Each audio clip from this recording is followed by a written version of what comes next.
इस वीडियो में हम लोग समझेंगे कि आपके दीनदयाल उपाध्याय यूनिवर्सिटी के BA third year 5th semester के हिंदी के पेपर 4 का सिलेबस क्या है, क्योंकि आप किसी भी एग्जाम में सफलता तब तक नहीं पा सकते जब तक आपको उस एग्जाम से रिलेटेड सिलेबस की पूरी तरह जानकारी न हो। तो आपको अगर किसी भी एग्जाम में सफलता पाना है तो उसके लिए सबसे ज़रूरी पॉइंट ये है कि आपको उस एग्जाम से रिलेटेड सिलेबस की जानकारी होनी चाहिए। बिना सिलेबस जाने आप किसी भी एग्जाम में सफलता हासिल नहीं कर सकते हैं, क्योंकि सिलेबस ही वह माध्यम है जिसके द्वारा हमें यह पता चलता है कि आपके एग्जाम का पैटर्न क्या है, आपके एग्जाम में कितने नंबर के क्वेश्चंस दिए जाएंगे, ऑब्जेक्टिव क्वेश्चन की संख्या कितनी होगी, सब्जेक्टिव क्वेश्चन की संख्या कितनी होगी, प्रैक्टिकल का प्रोसेस क्या होगा। तो इन सभी पॉइंट्स को हम लोग इकट्ठे मिला के कह सकते हैं सिलेबस।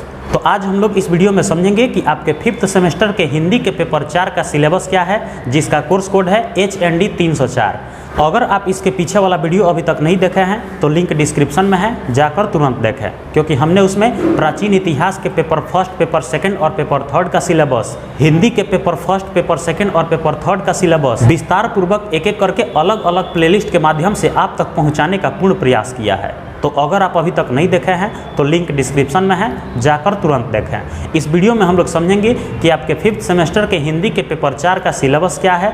अब यहाँ पे बहुत सारे विद्यार्थियों को यह कन्फ्यूजन हो रहा है कि उनको 5th सेमेस्टर में किस सब्जेक्ट का कितना पेपर का एग्जाम देना पड़ेगा, हिंदी का कितना पेपर का एग्जाम देना पड़ेगा, प्राचीन इतिहास में कितने पेपर का एग्जाम देना पड़ेगा, या शिक्षा शास्त्र में कितने पेपर का एग्जाम देना पड़ेगा। तो ये जितने भी पेपर्स का एग्जाम आपको देना होगा वे सब आपके एडमिट कार्ड पर छप के आएंगे, और यह डिपेंड करता है कि आपके 1st सेमेस्टर में कितने पेपर का एग्जाम हो चुका है। बहुत ऐसे विद्यार्थी हैं जो 1st सेमेस्टर के एग्जाम में शिक्षा शास्त्र का 3 पेपर दिए हैं, बहुत ऐसे विद्यार्थी हैं जो 2 ही पेपर का एग्जाम दिए हैं, बहुत ऐसे विद्यार्थी हैं जो 1st सेमेस्टर में प्राचीन इतिहास के 3 पेपर का एग्जाम दिए हैं, बहुत ऐसे हैं जो 2 पेपर का एग्जाम दिए हैं। तो आपको 5th सेमेस्टर में कितने पेपर का एग्जाम देना पड़ेगा ये डिसाइड तब होगा जब आपका एडमिट कार्ड जो छप के आएगा उसमें स्पष्ट रूप से आपको देखने को मिल जाएगा कि आपको कितने पेपर का एग्जाम अभी देना पड़ेगा। तो इसीलिए हम हर विषय का जितना भी पेपर है, जितना आपको पढ़ना है, उस सब पे वीडियो लगातार बनाते जा रहे हैं, और जिस विद्यार्थी की जिस वीडियो की आवश्यकता होगी, जिस पेपर की आवश्यकता होगी,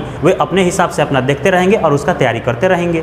तो सब मिला के निष्कर्ष ये निकलता है कि आपको इंतजार करना पड़ेगा तब तक जब तक आपका एडमिट कार्ड छपकर नहीं आ जाता है।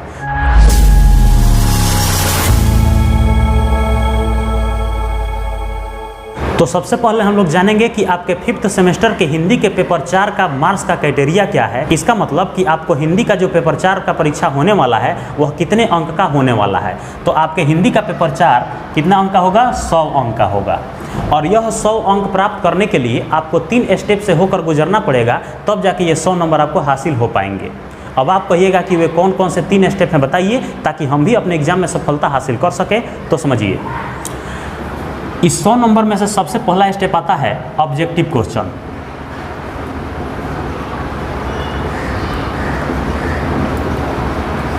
पहला स्टेप क्या आएगा? Objective question. ऑब्जेक्टिव क्वेश्चन उन क्वेश्चंस को कहते हैं जिसमें आपको एक ऊपर क्वेश्चंस दिया रहता है और नीचे उसका 4 विकल्प दिया रहता है, और उन्हीं चारों विकल्प में से सही उत्तर का चयन करके आपको आंसर देना होता है। तो इस टाइप के क्वेश्चन को हम लोग क्या कहते हैं? ऑब्जेक्टिव क्वेश्चन, और हिंदी में बहुविकल्पीय प्रश्न। तो बहुविकल्पीय प्रश्नों की अगर संख्या की बात करें, मतलब कि प्रश्नों की संख्या, तो प्रश्नों की संख्या कितनी होगी? 40 होगी। इसका मतलब कि आपको ऑब्जेक्टिव क्वेश्चंस के तौर पे 40 प्रश्न दिए जाएंगे, और एक क्वेश्चन का मान होगा 1.5 नंबर। इसका मतलब कि 1.5 नंबर के हिसाब से अगर 40 प्रश्न का आंकड़ा निकाला जाए तो टोटल आपका होता है 60 नंबर। इसका मतलब कि आपको ऑब्जेक्टिव क्वेश्चन का परीक्षा कितना नंबर का देना पड़ेगा? 60 नंबर का देना पड़ेगा। क्वेश्चन कितना पूछा जाएगा? 40। एक क्वेश्चन का मान कितना होगा? 1.5 नंबर। तो ये है आपका स्टेप 1। अगर हम स्टेप 2 की बात करें तो स्टेप 2 में आता है सब्जेक्टिव क्वेश्चन।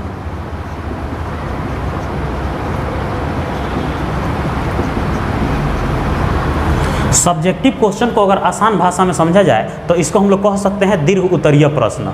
और दीर्घ उत्तरीय प्रश्न क्या होते हैं? उसमें आपको क्वेश्चंस दिए जाते हैं जिसका उत्तर आपको या तो आपको वर्णन करना होगा, या टिप्पणी करना होगा, या संक्षेपण करना होगा, या उसके बारे में उल्लेख करना होगा, या व्याख्या करना होगा। एक तरह से समझिए तो ये दीर्घ उत्तरीय प्रश्न का मतलब होता है विस्तृत, जिसका आंसर विस्तार रूप से दिया जाता है। और इस टाइप के क्वेश्चन आपको कितने दिए जाएंगे? 6 क्वेश्चन दिए जाएंगे। क्वेश्चन आपको 6 मिलेंगे, लेकिन उनमें से मात्र 3 ही प्रश्न का उत्तर देना होता है। क्वेश्चन मिलेंगे 6, उत्तर देना है 3 का, और एक क्वेश्चन का मान होगा 5 नंबर। तो इस हिसाब से अगर 5-5 नंबर के हिसाब से 3 प्रश्न का आंकड़ा निकाला जाए तो टोटल कितना होगा? 15 नंबर।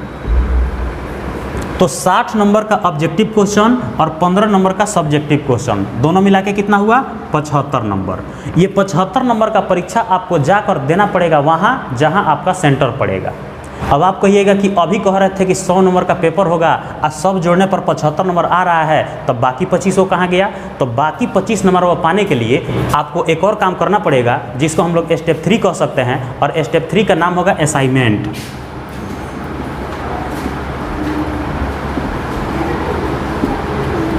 असाइनमेंट का मतलब होता है कि आपको कॉलेज से कुछ प्रश्न दिए जाएंगे और उसका उत्तर सुंदर लिखावट में अच्छा सा पेज पर फाइल बनाकर ले जाके जब आप कॉलेज में जमा करेंगे तो उसके बदले में आपको कितना नंबर मिलेगा? 25 नंबर।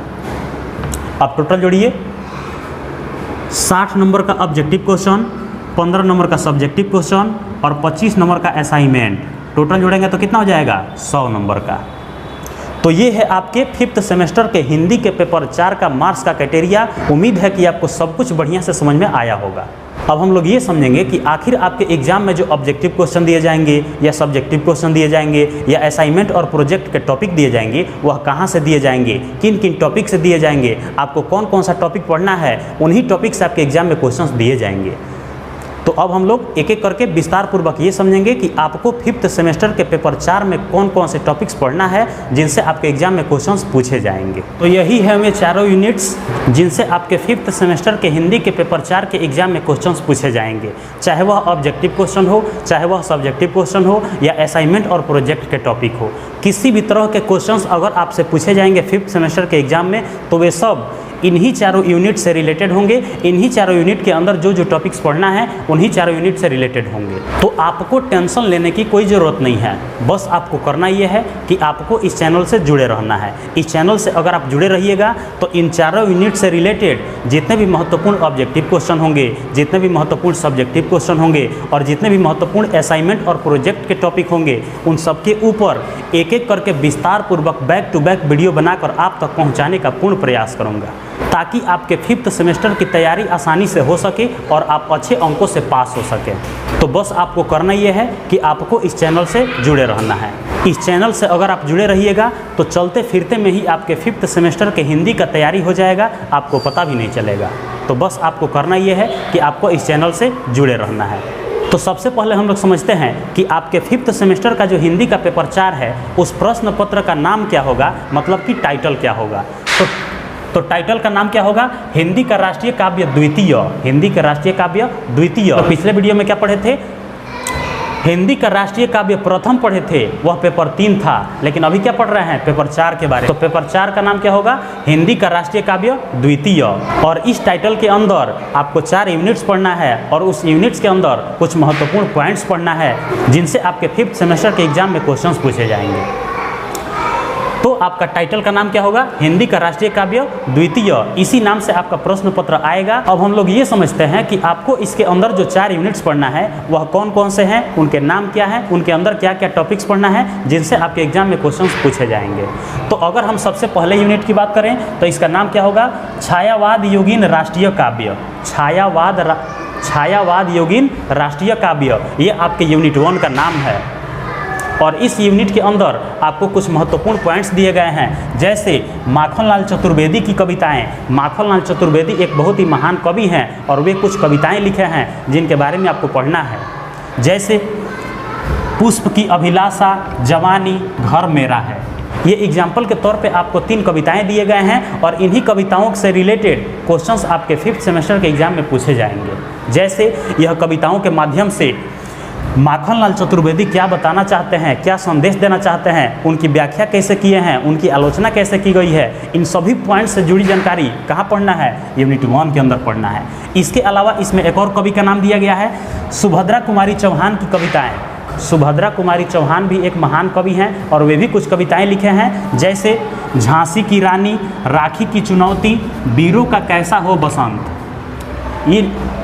तो ये 3 प्रकार के कविताओं का नाम दिया गया है एग्जाम्पल के तौर पे। पहला क्या है, झांसी की रानी, दूसरा राखी की चुनौती, तीसरा वीरों का कैसा हो बसंत। ये 3 कविताएं दिए गए हैं जो किनके द्वारा लिखे गए हैं, सुभद्रा कुमारी चौहान के द्वारा लिखे गए हैं। और ये अपने कविताओं के माध्यम से लोगों को क्या संदेश देना चाहते हैं, उनकी व्याख्या कैसे किए हैं, उनकी आलोचना कैसे किए हैं, इन सभी पॉइंट से जुड़ी जानकारी कहाँ पढ़ने को मिलेगा, यूनिट 1 के अंदर मिलेगा।